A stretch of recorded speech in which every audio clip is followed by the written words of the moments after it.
இப்போதைக்கு மிகவும் அவசியமான ஒரு கேள்வி. இப்போ பொதுவாகவே இந்த +2 முடித்த மாணவர்கள்கிட்ட சொல்லப்பட்ட விஷயங்கள் என்ன அப்படின்னா, டாக்டர், இன்ஜினியர், வக்கீல் இந்த 3 விஷயம் தான் சொல்லப்பட்டிருக்கும். அதுக்கு அடுத்த நிலையில் பார்த்தீங்க அப்படின்னா IAS IPS இதோடு நிறுத்திப்பாங்க.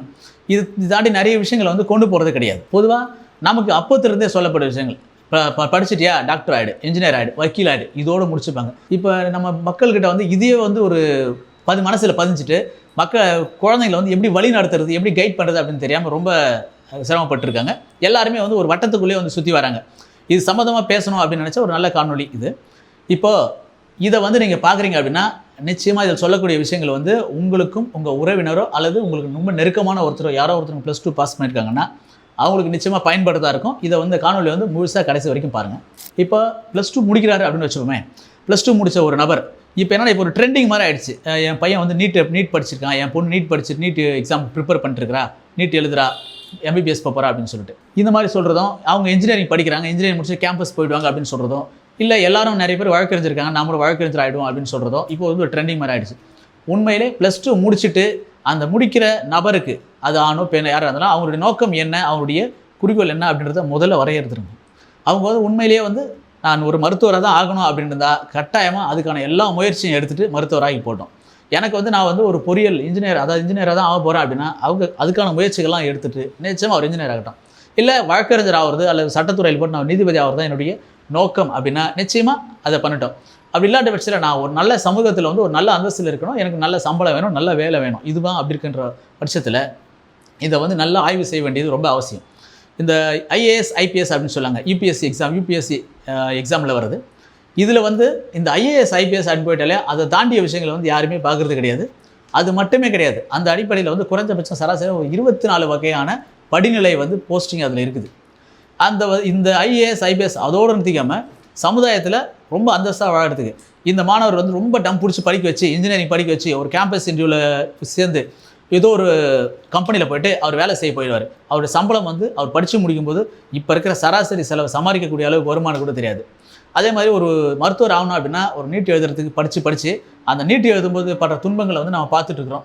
வடநாட்டில் எப்படி நீட் அனுமதிக்கிறாங்க, தமிழ்நாட்டில் எப்படி நீட் எக்ஸாம் நடக்குது அப்படின்னு பார்த்தாலே தெரியும். அது நீட் எழுதுகிற ஆசையை போகிற அளவுக்கு தான் வந்து அந்த எக்ஸாமை நடத்திட்டு இருக்காங்க. அதுவே வந்து ஒரு மிகப்பெரிய அரசியல் பின்புலத்தில் ஏதோ நடக்குது. ஏன்னா ஒரு பக்கம் மிகப்பெரிய எதிர்ப்பு இருக்குது, அதில் எவ்வளோ குறைகள் இருக்குது அப்படின்னு சொல்லிட்டு. இப்போ அப்படி இருக்கும்போது எதையுமே கடிவாளம் கட்டி கொண்டு பார்க்காம அந்த தம்பி இருக்காரு, அவர் +2 முடிச்சாரு, அவருக்கு ஒரு நல்ல ஒரு எதிர்காலம் அமையணும் அப்படின்னா, எனக்கு வந்து ஒரு நல்ல வேலை, கௌரவமான வேலை, சமூக அந்தஸ்து வேணும் அப்படின்னா அவருக்கு வந்து இந்த வழிமுறை பின்பற்றினா ஓரளவுக்கு சரியாக இருக்கும், எந்த ஒரு குறிக்கோளும் இல்லாத பட்சத்தில். என்ன அப்படின்னா இப்போ முடித்த உடனே வந்து எல்லாமே வந்து ஒரு 3 வருஷம் வந்து ஒரு டிகிரி சராசரியாக அந்த UPSC வந்து அடிப்படையாக ஒரு 3 வருஷம் டிகிரி போதுமானது. அந்த டிகிரி படிக்கும்போது அவருக்கு என்ன நோக்கம், நான் வந்து ஒரு DSP ஆக போகிறேன், இல்லை நான் ஒரு அசிஸ்டன்ட் கமிஷனர் ஆக போகிறேன். அந்த அசிஸ்டன்ட் கமிஷனர் அப்படின்ற போஸ்டிங் பார்த்திங்க அப்படின்னா காவல்துறையில் மட்டும் இல்லாமல் பல்வேறு துறைகளில் தமிழ்நாடு அரசுக்குள்ள பல்வேறு துறைகளில் வந்து இது வருது. இந்த DSP ஆகிறதுக்கும் அதில் வருது. அதிலே வந்து துணை ஆட்சியர் அப்படின்றது, இந்த குரூப் 1 இதெல்லாம் பார்த்திங்கன்னா துணை ஆட்சியர் அப்படின்ற பொறுப்புகள்லாம் வருது. இதெல்லாம் வந்து சராசரியாக அவர் வந்து அந்த ஒரு கல்லூரியில் வந்து ஜாயின் பண்ணுறாரு, சேர்றாரு அப்படின்னாலே அது எந்த பிரிவாக இருந்தாலும் சரி அது போதுமானது, ஒரு டிகிரி மட்டுமே போதுமானது. ஏன்னா இப்போ யாருமே இந்த ஆர்ட்ஸ் அண்ட் சயின்ஸ் எல்லாம் போகிறதுக்கு வந்து யோசிக்குது. ஆர்ட்ஸ் அண்ட் சயின்ஸாக கடைசியாக படிக்கவே முடியாத யாரோ ஒரு நபர், படிப்பில் குறைவாக இருக்கிற ஒரு நபர் தான் போவார் அப்படின்ற மாதிரி ஒரு அந்த ஆர்ட்ஸ் அண்ட் சயின்ஸ் காலேஜ் போகிறவங்க அப்படின்ற மாதிரி நினைக்க ஆரம்பிச்சாங்க. அது அப்படி ஒரு மாயையை வந்து உருவாக்கி விடுறாங்க. ஆனால் அப்படி இல்லை. பொதுவாக அந்த கல்லூரி அந்த படிக்கிறவங்க வந்து அதில் நோக்கம், இப்போது ஒரு பிகாம் படிக்கிறாரு அப்படின்னா அதை முடிச்சுட்டு அவருடைய நோக்கம் என்ன, நான் ஒரு வங்கி மேலாளர் ஆகணும், இல்லை ஒரு வருவாய்த்துறையில் நான் போகணும் அப்படின்னா அதுக்கான படிப்புகளை தேர்ந்தெடுத்துக்கலாம். இப்போ ஒரு டிகிரி படிச்சுட்டு இருக்காரு, அவருக்கு வந்து உதாரணத்துக்கு எடுத்தோமே, இல்லை எனக்கு வந்து ஒரு DSP ஆகிறது தான் நோக்கம் அப்படின்னா அவர் அதை படிக்கும்போதே அந்த தேர்வு எழுதுறதுக்கான அடிப்படை இந்த முதல் ஆண்டு, 2ஆம் ஆண்டு, 3ஆம் ஆண்டு படிக்கும்போது அந்த அடிப்படை படிப்புகளை வந்து ஓரளவுக்கு மெதுவாக படிச்சுக்கிட்டே போயிட்டு சராசரி, ஏன்னா என்ன கேட்க வராங்க எல்லாமே வந்து 6ஆம் வகுப்புலேருந்து 12ஆம் வகுப்பு உள்ள பாடங்கள் தான் வந்து அதிகமாக கேட்கப்படுது. ஸோ அந்த அடிப்படையிலே வந்து பார்த்துக்கிட்டே படிச்சுக்கிட்டே போயிட்டுனா இந்த கல்வியூர் படிப்பையும் படிச்சுக்கிட்டு இதை வந்து ஓரளவுக்கு மிகவும் குறைந்த நேரம் மட்டுமே ஒதுக்கிட்டு இருந்தால் அவர் 3 ஆண்டு முடியும் போது ஒரு தகுதி தேர்வு எழுதுவதற்கான எல்லா தகுதியும் அவருக்கு வந்துடும். அப்போ இங்கே சொல்லக்கூடிய இந்த குரூப் 1 குரூப் 2 எக்ஸாம் அந்த வரிசையிலே இருப்பாங்க. குரூப் 8 வரைக்கும் இருக்குது பாருங்கள். அந்த வரிசையில் வந்து ஏகப்பட்ட அரசு வேலைகளை வந்து நிறைய இருக்குதுங்க. 50,000 தொடங்கி லட்சங்கள் வரைக்குமான சம்பளம் வரக்கூடிய பல வேலை இருக்குது. சமூக அந்தஸ்தும் கூடுறதுக்கான நிறைய வேலைகள் இருக்குது. இப்போ என்னென்னா இதை எதுக்காக நான் சொல்ல வரேன் அப்படின்னா உங்களுக்கு தோணிருக்கும், ஏன் இப்படி சொல்ல வராங்கன்ட்டு. நம்ம வந்து இந்த விஏஓ எக்ஸாம்னு சொல்லிட்டு போடுவாங்க. கடைசியாக வந்து குரூப் 4 எக்ஸாம் நடக்கும். Group 4 VAO exam. அதுக்கு வந்து 10ஆம் வகுப்பு தான் வந்து அடிப்படை அப்படின்னு சொல்லி போட்டிருந்தாலும் அதுக்கான இந்த விண்ணப்பங்கள் போடுறவங்க பார்த்தீங்க அப்படின்னா எவ்வளோ பேர் போடுவாங்க அப்படின்னா எம்ஏ படிச்சுங்க, எம்பில் படிச்சுங்க, எம்எஸ்சி படிச்சுங்க, எம்எட் படிச்சுங்க, எல்லாமே முதுநிலை பட்டங்கள் நிறைய படிச்சவங்க வந்து தொடர்ச்சியாக அப்ளிகேஷன் போட்டிருப்பாங்க. இந்த மாதிரி கடைசியாக வந்து ஏதோ ஒரு அரசு வேலை வேணும் அப்படின்றதுக்கு இவ்வளோ போட்டி இருக்கும்போது ஏன் அரசு வேலைக்கு வந்து இந்த படிக்கக்கூடிய நபர்கள் வந்து முதல்லேருந்தே வந்து தயாராகிறதில்ல? அவங்களுக்கு சரியான அறிவுரைகள் சொல்லப்படுறதில்ல.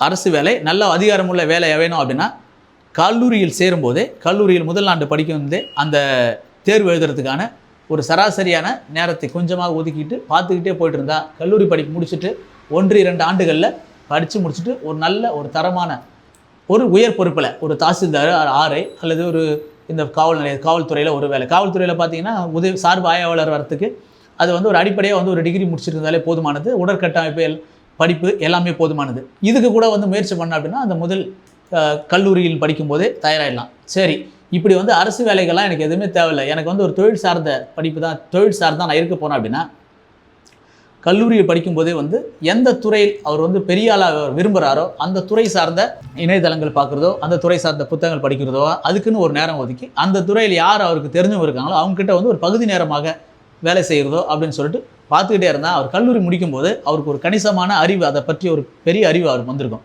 அவர் கல்லூரி முடிச்சுட்டு சில வருடங்கள் அந்த துறையில் வேலை செஞ்சாலே வந்து ஒரு மிகப்பெரிய அளவில் அந்த துறையில் பெரிய ஆள் ஆகிறதுக்கான வாய்ப்புகள் ஒரு பிரகாசமாக தெரிஞ்சிடும்.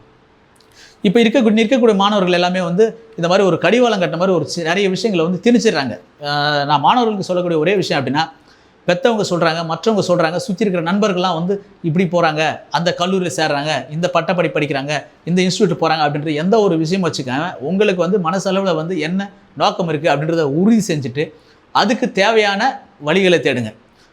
முதல் அடிப்படை கல்விக்கான ரொம்ப அவசியம். நீங்கள் எந்த +2 முடிச்சுட்டு எந்த குரூப் படிச்சிருந்தாலும் அடிப்படையாக வந்து குறைந்தபட்சம் ஒரு கல்லூரி படிப்பு எடுத்துங்க. அந்த கல்லூரி படிப்பு எடுக்கும்போது அந்த படிப்பை எதுக்காக படிக்கிறோம் அப்படின்றத உறுதி செஞ்சு படிங்க. பிஏ படித்தாலும் சரி, அது பிஎஸ்சி படித்தாலும் சரி, பிகாம் படித்தாலும் சரி, அடிப்படையாக எது இருந்தாலும் அது மிகவும் சிறந்தது தான். அதோடு சேர்ந்து உங்களுக்கு எந்த துறை வேணுமோ அந்த துறை சார்ந்த அறிவு வந்து அந்த முதல் 3 ஆண்டுகளே வளர்த்துட்டு போனீங்க அப்படின்னா அதை முடிச்சுட்டு சில வருடங்களில் அந்த துறையில் வந்து ஒரு பெரிய அளவில் ஒரு இடத்த பிடிக்கிறதுக்கான வாய்ப்புகள் அதில் இருக்கும். என்ன துறை பிடிச்சிருக்கோ அந்த துறையில் சார்ந்த விஷயங்களில் படிப்புகளை வந்து தேர்ந்தெடுத்து படிக்க ஆரம்பிச்சுங்க. நிச்சயமாக ஒரு நல்ல எதிர்காலம் இருக்கும் இப்படி போடக்கூடிய மாணவர்களுக்கு அப்படின்னு நான் சொல்கிறேன். நன்றி நண்பர்களே. இந்த தகவல் நிச்சயமாக உங்களுக்கு பிடிச்சிருக்கும் அப்படின்னு நம்புகிறேன். ஏன் அப்படின்னா இப்போ +2 முடித்தவொடனே வந்து அந்த ஒரு சரியான கைட் பண்ணுறதுக்கு இல்லாமல் நிறைய பேர் வந்து எதையோ போய்ட்டு எங்கேயோ பணத்தை கட்டி பல இடங்களில் வந்து இன்ஸ்டியூட்லேயும் இல்லை இந்த எக்ஸாமுக்கு வந்து நுழைவுத் தேர்வு கொடுக்குறான்னு சொல்லக்கூடிய நிறைய இடங்களில் பணத்தை கட்டி இப்போ இருக்கிற சொத்துக்களை விற்று நிறைய கடன் வாங்கி, கல்வி கடன் வாங்கி நிறைய பேர் அவதிப்பட்டுருக்குறாங்க. எல்லாத்தையும் முடிச்சுட்டு கடைசியாக வந்து விஏஓ எக்ஸாமுக்கு வந்து நான் வந்து அப்ளிகேஷன் போடுறேன் அப்படின்னு சொல்லிட்டு குரூப் 4க்கு, அதுக்கப்புறம் குரூப் 5, குரூப் 8ன்னு சொல்லிட்டு இந்த மாதிரியான முடிவுகள்லாம் எடுக்கிறதுக்கு காரணம் என்ன அப்படின்னா தான் வந்து பெரிய ஈடுபாடு இல்லாத ஒரு படிப்பில் இருக்கிறது தான். இந்த மாதிரி சூழ்நிலை வரக்கூடாது அப்படின்றது தான் ஒரு சின்ன ஒரு கைடாக இதை நான் உங்களுக்கு சொல்கிறேன். இது உங்களுக்கு நிச்சயமாக உங்களுக்கு பயனுள்ளதாக இருக்கும் அப்படின்னு நம்புகிறேன். மீண்டும் ஒரு நல்ல காணொலியில் நான் உங்களை சந்திக்கிறேன். நான் உங்கள் வழக்கறிஞர் வி. ஜெகதீசன்.